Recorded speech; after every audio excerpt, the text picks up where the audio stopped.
grandparents to grandchildren, and we have here with us the youngest Emirati falconer, Rosh al-Mansouri, 9 years old,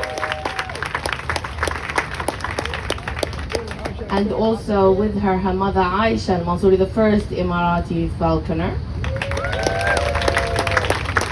And we have some special guests that we'll talk about them during this session. So just a little bit of a background, these falcons are not captured from the wild, they're actually bred and trained.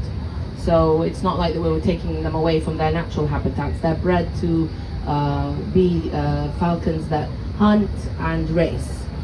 I think usually what we do is we just open it up for questions, but I will start by asking the first question, if they can talk about what the falcon is wearing and why.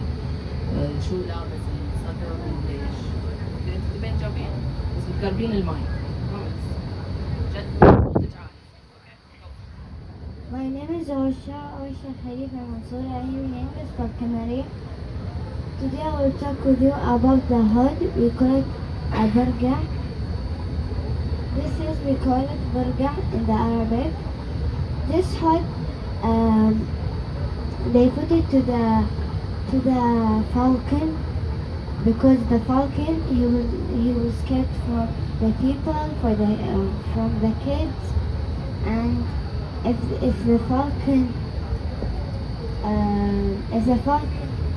can't see from here, it's okay if they see you all, but he will be afraid. They think maybe somebody he will jump to him, somebody will eat them. Like a round of applause for Audrey. She's been doing this now for 2 weeks, or 10 days, over 10 days. She's getting better at it every day.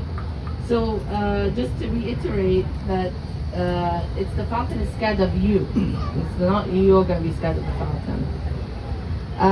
Maybe it would be nice just to, until I open it up, just how Aisha learned falconry and how she taught her daughter. فكيف تعلمتي الصقارة؟ كيف علمتي؟ عادي عربي انجليزي بس تكلمي بالعربي حتى لو تعلمت رياضة قلب الصقور من الوالد، والوالد علمني اياه يوم كنت اروح اطلع معاه رحلات البر، فبدأت احب هاي الرياضة فيا، واول طير تعلمت عليها اللي هو طائر البوق، كان عمري تقريبا 4-5 سنوات. So Aisha is just explaining to us how she learned falconry. She learned this from her father. She used to go out hunting with him, and she learned all the skills that you need to know to be a falconer. She started when she was 4 years old, and her father, to train her to know how to deal with the falcon, gave her an owl. So when they start with a small owl, and she was around 4 years old. So you could imagine that a bigger bird would be too heavy. So I'm going to open it up, and I'm going to try and be fair. So I'm going to start, I usually start on the left, so I'm going to start on the right. If you have questions, say your question. I'm going to repeat the question, and then I'm going to ask everyone. Before we get to that, الكلب السلوكي صح؟ We've invited our friend here. He has a Saluki dog. What's your name and what's your dog's name? My name is Sean O'Brien, and her name is Zara. So Zara in the UAE, they have a Saluki. They also support in the hunting. She wants to know, where did you get your dog from? She's a rescue from Qatar, from a country of origin. She was rescued as a puppy. Some of you that were in the audience noticed that she had lost an ear. That happened before she was rescued. The rescue organization in Qatar arranged with Sighthound Underground here in the States to fly her. So she flew from, I guess, Doha to JFK. She went from there to her foster family. She was there for a couple of years. A more kind of a difficult placement. She had one or two special needs.